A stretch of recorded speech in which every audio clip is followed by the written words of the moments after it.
जी नाज़रीन, ब्रेक के बाद एक बार फिर आपको खुश आमदेद कहते हैं। फरजाना बारी साहिबा ने हमें ये बताया कि उस इलाके की जिसका जिक्र कर रही हैं कि रमज़ान में जो है फतवे के हवाले से अगर हम बात करते हैं तो वहाँ पे नस्वार खाना जायज़। और ये मकबूल जान साहब, जिहादी बुनियादों पर इसकी इस्लाह मुमकिन है? मुझे ज़रा ब्रीफ कर दें, आपकी तो गहरी नज़र है सोशल इशू। रसूल अकरम सल्लल्लाहु अलैहि वसल्लम की एक हदीस है, कुल्लुकुम राइयुन व कुल्लुकुम मसूलुन अन रइयतिही। हर कोई एक गल्लाबान है और उससे अपने गले के बारे में सवाल किया जाएगा। अब मसला यह है कि जो भी आलम दीन वहां मौजूद है उसने सब पढ़ा होता है। आप अंदाजा करें कि सूरह तकवीर उसने पढ़ी होती है कि इसमें अल्लाह ताला उस पूरे का पूरा बहाव लेके आता है। मतलब शम्स कुव्वरत, मैं उस दिन सूरज अंधा कर दूंगा, मैं उस दिन पहाड़ों को चला दूंगा, मैं उस दिन हालत ये होगी कि जो हमला ऊँटनियां वो छुट्टी पड़ेंगी। हालत ये होगी कि वहां वैशी जानवर अपना अपना वो जो है ना भूल जाएंगे एक दूसरे को खाना। ये सूरत हाल हो जाएगी। जानों और जिस्मों को जब मिलाऊंगा तो पूरा भाव एक फिक्रे पे आता है। बेआई जुम्बिन कुतलत, मैं उस लड़की से पूछूंगा, उस मर्द की तरफ देखना पसंद नहीं करूंगा जिसने कत्ल किया है, और उस लड़की से पूछूंगा तुम्हें किस गुनाह में मारा गया। ये वो चीजें हैं कि जो उस माशरे के अंदर बयान करनी चाहिए। जो मैंने अर्ज किया ना, मसला तरह यह है कि जब हम वहां पर भी होते हैं ना तो हम भी उस कबायली माशरे के अंदर रच बस जाते हैं, हम भी उस रिवायात का एहतराम करते हैं, हम भी उस पश्तून वली के अंदर आ जाते हैं या उस पंजाबी या सिंधी में आ जाते हैं। तो इसलिए हम कुछ अपने तौर पे आहिस्ता हो जाते हैं, हम वो जोर से बयान नहीं करते। रसूल अकरम सल्लल्लाहु अलैहि वसल्लम उसी कबायली माशरे में आए थे और डट गए थे कि नहीं होने दूंगा। बिल्कुल, सबके लिए मिसाली नमूना बन गए ता क़यामत। इनसे पूछा जाएगा क़यामत के दिन अगर ये ना डटे तो लेकिन हमारे माशरे के वो लोग जहादी बुनियादों पे उन्होंने कहा कि इस्लाह की जरूरत है। ये आपने पहले शिकायत की थी, आप ही के सूबे के केसेस क्यों सामने आते हैं? आपने कहा मीडिया उनको उछालता है, मीडिया में ब्लेम किया आपने सोशल जी मुफ्ती साहब आप बात करें फिर। और ये बात भाई ने बिल्कुल ठीक बात की है, रसूलुल्लाह सल्लल्लाहु अलैहि वसल्लम इसीलिए आए थे। लेकिन इतना है ना कि आप अलैहिस्सलाम की एक एक उम्मती में इतनी हिम्मत तो नहीं होगी, तो जाहिर है इसकी रफ्तार किस्से वाली रफ्तार होगी ना, बहुत आहिस्ता आहिस्ता। लेकिन हम एक इस्लामी माशरे में रहते हैं, शायद हमारी रवायत है कि आपने बीमारी की तशखीस करनी है और फिर इलाज शुरू करना है। बिल्कुल, अब बीमारी है, अब इसका इलाज किस तरह? देखो ये हम अपने मजहब को पढ़ लें, उस पे अमल दरामद कर लें तो मेरा ख्याल है कि अगर हमारे मेरी शिकायत यही है कि हमारे सूबे को एक तो इसलिए बदनाम किया जा रहा है क्योंकि ये हम दहशतगर्दी की पहली सफ में खड़े हैं, ठीक है जी, जहाँ पे बिल्कुल बॉर्डर्स जो है वो अफगानिस्तान के और हमारे जो बॉर्डर्स हैं वो साथ साथ मिलते हैं। और जाहिर है कि अमेरिका बादशाह जो है वो, मैं डरती तो सिर्फ अल्लाह ताला से हूँ, उसके रसूल से डरती हूँ, बाकी तो मैं दुनिया की, क्योंकि मौत जहाँ आनी है वहाँ पे आनी है।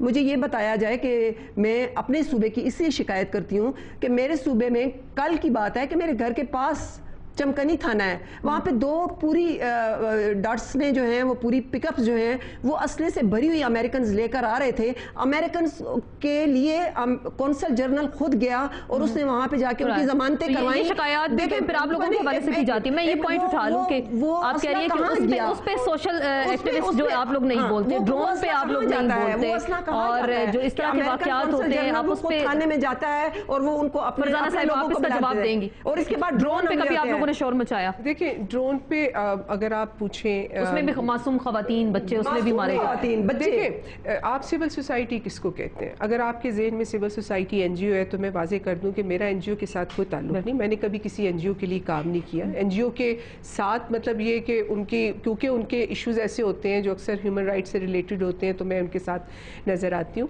जहाँ तक अगर आप मुझसे पूछें तो मेरी तो हमेशा वाजे पोजीशन रही, या जो इंडिविजुअल कैपेसिटी में अगर आप पीपल लाइक परवेज हुद बॉय या पाकिस्तान में जो लोग इंडिविजुअल हवाले से जाने जाते हैं ह्यूमन राइट्स की बात करने के हवाले से, हमने हमेशा ड्रोन्स की मुखालफत की है।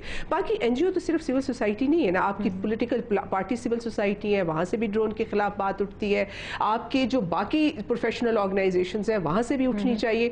तो बात तो मेरा ख्याल है कि लड़कियों पे अगर मैं वापस उस पे आना चाहूंगी था कि उन लड़कियों की जिंदगी अब महफूज है, अब उसके लिए क्या हो सकता है? मैं यही बात कर रही हूँ कि देखिए अब वो लड़कियां जो हैं, क्योंकि ये जब हम उस जरगे में वापस जब आए और वो मैं समझती हूँ कि अगर हम जरा भी रिट ऑफ गवर्नमेंट वहाँ पे अपनी असर्ट करते तो वो हमें उन लड़कियों को लाने देते, उन लड़कियों को वहाँ से निकालना। लेकिन आपके सूबाई वजीर आपके साथ थे, कमिश्नर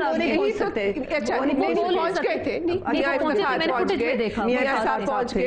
देखिए मसला ये है तो उनकी भी कोई जरूरत नहीं, वो एक सूबाई वजीर है, वो रवायात के आगे वो भी बेबस हो गए। बिल्कुल, और पॉलिटिक्स चलती है यहाँ पे, क्योंकि उनको ये लगता करता है कि आपको, जैसा मैंने बताया कि इवन जो पुलिस है वो इन ट्राइबल जो एल्डर्स हैं उनके थ्रू वहाँ पे काम करती है। मतलब वो उनको नाराज नहीं करना चाहते, उनको वहाँ से अपने वोट लेने हैं, और वो उसके कि जी ये तो यहाँ पे वो हमें डरा रहे थे कि वो जो लोग भड़क जाएंगे, वो तैश में आ जाएंगे। कुछ भी नहीं, हम गए, उन्होंने हमें इतना वेलकम किया, उन्होंने हमें कहा जी हम आप आए हैं, हम आपको खुश करके भेजेंगे। ये वो मैं, क्योंकि हमने कहा जी हम लड़कियों को देखे बगैर नहीं जाएंगे, उन्होंने कहा फिक्र ना करें, हम आपको खुश करके भेजेंगे। और आप यकीन करें अगर हम 2 दिन ठहरते तो शायद वो जो दूसरी लड़कियां मुख्तलिफ पहाड़ों पे थी वो उन्हें भी हमारे सामने लाते। कहने का मकसद ये है कि विल नहीं है, हमें writ of the government establish करनी होगी इन इलाकों में। उस इलाके में एक भी वुमेन पुलिस अभी मैंने शायद बात किया, कोहिस्तान में कॉलेज नहीं है लड़कियों का, वहाँ पे स्कूल्स नहीं है, प्राइमरी मतलब और मिडिल स्कूल वहाँ पे नहीं है। जिम्मेदारी हमारी बेसिक पॉलिटिकल नुमाइंदों पे आती है जो कि असेंबलीज में बैठे हैं। एक और बात, तो वो फिर इस वक्त वहाँ पे दूसरा मैं कहती हूँ, देखिए जब तक आप इस माशरे के अंदर जो भी आप बात कर लें, जब तक आप औरत को एम्पावर्ड नहीं करेंगे, जब तक औरत मर्द की मिल्कियत का तस्वुर रहेगा। इस इलाके में मैंने ये देखा कि क्योंकि जब लड़की दी जाती है तो लड़के वाले जो है वो उसके पैसे देते हैं, ठीक है, चाहे 4 लाख 5 लाख रवायत नहीं, सारी जगहों पे नहीं, लेकिन मैं बहुत सारा जो ये कबीला था, नहीं देखें एक सेकंड, मैं सिर्फ वो ये पैसे नहीं लिए जाते, एक सेकंड मुझे बात कंप्लीट करने दे। बाकी इस बहुत सारे कबीले ऐसे हैं जहाँ पे, और खास तौर पे मैं समझती हूँ कि जिन जगहों पे, और इस कबीले में आजाद खेल कबीले में वो कहते हैं 4-5 जो जिसकी हैसियत होती है वो देते हैं। एक तो वैसे ही मर्द का मिल्कियत का तस्वुर पंजाब में भी है जहाँ पे हम जहेज देते हैं, लड़की को जहेज देके भेजते हैं, फिर भी वो मर्द की मिल्कियत रहती है। लेकिन मैं समझती हूँ कि जहाँ पे मिल्कियत का जो औरत की जात के ऊपर मिल्कियत का तस्वुर है वो बात यह है कि जहाँ पे 4 लाख या 3 लाख की जो ये बात कर रही हैं वो ये होता है कि लड़की के घर वालों को चावल दे दिए जाते हैं, साथ घी दे दिया जाता है कि जब हमारी बारात आएगी तो आपने खाना खिलाना है। और दूसरी बात होती है कि फर्नीचर वो साथ दे देते हैं, क्योंकि मैं उस माशरे का एक हिस्सा हूँ